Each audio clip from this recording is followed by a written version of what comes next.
Peradaban Mesir kuno merupakan salah satu yang tertua di dunia. Peradaban ini juga menjadi tuan rumah bagi banyak pencapaian terbesar dunia kuno dan telah memiliki kebudayaan maju. Salah satu pencapaian peradaban Mesir kuno yang populer adalah teknik pembangunan monumen seperti piramida, kuil, dan tugu. Tentu kita sudah familiar dengan piramida Mesir. Dibangun pertama kali oleh Raja Djoser sekitar 2650 sampai 2575 sebelum Masehi. Piramida ini dibangun untuk menyimpan mayat dari para Firaun. Para raja dan permaisuri yang meninggal diawetkan, diletakkan dalam patung batu berbentuk singa berkepala manusia. Piramida ini hanya segelintir contoh kemajuan teknologi yang dimiliki, yang membuat Mesir tak ada tandingannya. Bercita-cita seperti Uni Emirat Arab yang berhasil membangun kota metropolis mewah. Namun, sebelum menjadi kota metropolis mewah seperti sekarang, Dubai hanyalah sebuah tanah luas yang terdiri dari hamparan padang pasir tandus. Di awali tahun 1800-an, Dubai merupakan sebuah kota pelabuhan. Mayoritas penduduknya bekerja sebagai nelayan, pedagang, dan penyedia makanan bagi para pedagang yang singgah. Ketika ditemukannya sumber minyak dunia di Dubai, perkembangan kota ini mulai berubah drastis. Dari situ kita bisa melihat, bisa saja Mesir melihat kemajuan Uni Emirat Arab yang berhasil menaklukkan gurun pasir menjadi ibu kota metropolis. Apakah Mesir terpengaruh sehingga berambisi juga untuk mengulang masa kejayaan? Jawabannya bisa saja. Pasalnya, Mesir telah menyiapkan dana sekitar 900 triliun rupiah untuk membangun ibu kota baru yang mewah di atas gurun pasir yang berjarak sekitar 45 km di sebelah timur Kairo. Mega proyek ini sendiri merupakan ambisi yang cukup mencengangkan selama kepemimpinan Presiden Mesir Abdel Fattah al-Sisi yang telah menjabat sejak tahun 2014. Disebut-sebut akan dinamai New Administrative Capital. Bank-bank besar dan perusahaan bisnis lainnya akan memindahkan kantor pusat mereka pada kuartal pertama di 2024. Menyusul pegawai pemerintah yang akan pindah pada bulan Juli mendatang. Sebagai ibu kota baru, ibu kota ini akan ditempatkan sebagai wilayah administratif negara. Nantinya, semua urusan pemerintahan dan kementerian akan berpusat di sana yang saling berhadapan di sepanjang satu poros pusat. Lokasi gedung kabinet terletak di pusat di mana berbagai kementerian atau pemerintah dapat bertemu untuk memudahkan koordinasi pekerjaan satu sama lain. Bentuk bangunannya itu berupa sumbu yang melingkar. Pada salah satu ujung bangunannya terdapat juga lembaga-lembaga nasional seperti kantor pusat, kantor pos, bahkan Bank Sentral Mesir. Adapun People Square terletak di sisi lain dari poros ini. People Square memiliki bangunan busur besar yang super mewah, memuat alun-alun yang nantinya difungsikan sebagai tuan rumah parade militer. Di seberang alun-alun terdapat dua bangunan untuk parlemen Mesir, yaitu Dewan Perwakilan Rakyat dan Senat. Istana Kepresidenan terletak di sebelah utara, difungsikan sebagai tempat kedudukan kepala negara Mesir, posisi paling kuat secara politik di negara ini. Pusat administrasi ibu kota baru ini tetap mengikuti model arsitektur kebanyakan di kota-kota besar di belahan dunia. Yep, memuat area besar yang dilengkapi alun-alun kota yang megah dan jalan yang lebar. Yang berbeda dari kota lainnya, penempatan pusat pemerintahan, lembaga-lembaga terpenting di negara ini membuatnya lebih mudah dijangkau. Apakah sudah cukup? Belum dong. Ada Oktagon, kantor pusat Kementerian Pertahanan Mesir yang berukuran besar, terdiri dari 10 bangunan dan menjadi pusat kontrol, analis, dan data. Setelah pembangunannya selesai, Oktagon ini akan menjadi kompleks pertahanan terbesar di dunia. Bahkan, bakal menandingi Pentagon yang ada di Amerika Serikat. Distrik pertahanan melingkar ini mencakup bangunan untuk karyawan dan personil militer, unit apartemen, tempat ibadah, hotel, sekolah, rumah sakit, dan layanan administrasi. Pada dasarnya, kawasan ini merupakan sebuah kota di dalam kota. Difungsikan sebagai bangunan yang akan diingat terkait peran politik militer yang signifikan di Mesir.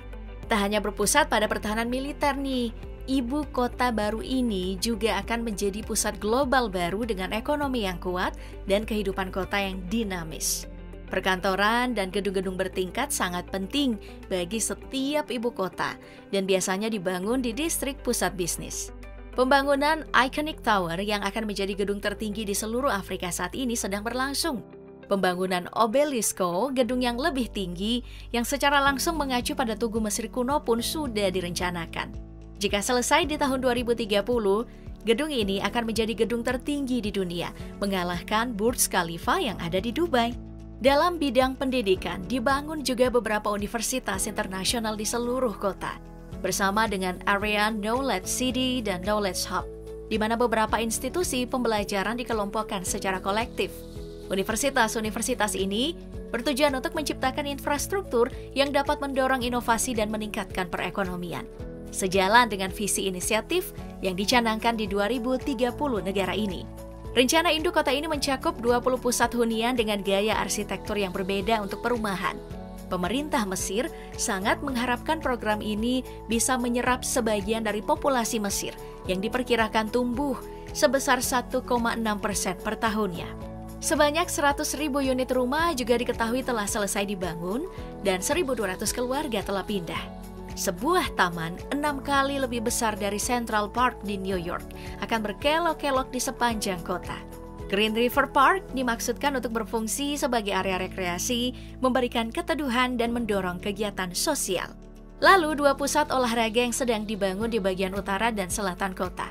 Kota Olimpiade Internasional Mesir yang terletak di selatan kota menyediakan 2 stadion dalam ruangan untuk tenis, squash, akuatik dan acara berkuda, serta stadion nasional besar berkapasitas 90.000 penonton yang saat ini sedang dibangun. Pemerintah Mesir telah menyatakan ketertarikannya untuk menjadi tuan rumah untuk acara olahraga global, seperti Olimpiade bahkan dalam skala yang lebih besar, seperti Piala Dunia FIFA. Mesir juga tak lupa statusnya sebagai negara penganut Islam Sunni. Pasalnya, pembangunan ibu kota ini mencakup 2 masjid besar di sebelah timur dan barat, dengan Al-Fatah Al-Alim yang kini menjadi masjid terbesar di negara ini. Penganut Kristen Ortodoks juga menjadi perhatian. Sebuah katedral Ortodoks Koptik, Katedral Kelahiran Kristus, juga dibangun. Rasanya Mesir belum cukup puas dengan ambisi ibu kotanya yang lebih spektakuler, pembangunan sungai buatan.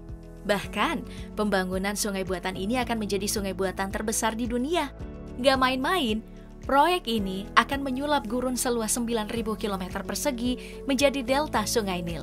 Sungai ini akan dimanfaatkan untuk memenuhi kebutuhan air bagi populasinya yang terus bertambah dengan cepat. Data menunjukkan bahwa 2023 kemarin, penduduk Mesir telah mencapai 113 juta penduduk, menjadikannya negara dengan populasi terpadat di dunia Arab. Tentu, jumlah ini diperkirakan akan terus bertambah menjadi 160 juta orang di tahun 2050. Ya, sekitar 42% lebih tinggi dari hitungan saat ini. Maka dari itu, dalam 26 tahun ke depan, pemerintah Mesir harus memutar otak untuk menghidrasi bagi 47 orang mendatang. Hampir 96% wilayah Mesir adalah gurun dan sisanya merupakan lahan subur di sepanjang Sungai Nil. Ironisnya, Mesir kehilangan lahan suburnya ketika 2% setiap dekade karena faktor urbanisasi yang terus-menerus terjadi. Untuk mengantisipasinya, di tahun 2023, Mesir mengimpor lebih dari 50% kebutuhan pangan dan pertaniannya. Tentu saja, pemerintah Mesir tak mau mengandalkan impor. Maka dari itu, Mesir harus mencari solusi untuk melestarikan lahan pertanian yang tersisa dan meningkatkan produksi pangan dalam negeri. Akhirnya, sampailah pada ide mengairi lahan gurun untuk pertanian. Pemerintah Mesir telah berhasil mengairi sekitar 5.000 km persegi gurun menjadi lahan pertanian baru di 2015 dan 2020. Akan tetapi, Mesir masih perlu mencari strategi untuk mencapai target swasembada pangan sebesar 65% pada tahun 2025. Naik dari 50% saat ini, Mesir perlu meningkatkannya hingga 2 kali lipat. Oleh karena itu, pada bulan Maret 2021, Presiden Mesir Abdel Fattah al-Sisi mengumumkan proyek Delta baru. Proyek New Delta akan mengalihkan air limbah pertanian dari cabang Sungai Nil di Rosetta yang biasanya mengalir ke Mediterania ke sungai buatan baru. Sungai ini akan mengalir sepanjang 50 km di sepanjang pantai Mediterania sebelum berbelok ke pedalaman dekat tepi Delta Nil. 10 pipa bawah tanah berdiameter 3 meter. Kemudian akan mengalirkan air di bawah tanah pertanian yang ada sebelum muncul kembali ke permukaan sejauh 22 km di padang pasir. Terakhir, sungai buatan sepanjang 42 km akan mengalirkan air melalui padang pasir menuju Al-Hammam yang luas. Namun lahan ini akan juga digunakan terutama untuk menanam gandum, jagung, gula, dan tanaman lain untuk keperluan rumah tangga. Setelah selesai dibangun, delta yang baru akan memberikan beberapa manfaat bagi Mesir. Pertama, ini akan membantu meningkatkan ketahanan pangan Mesir.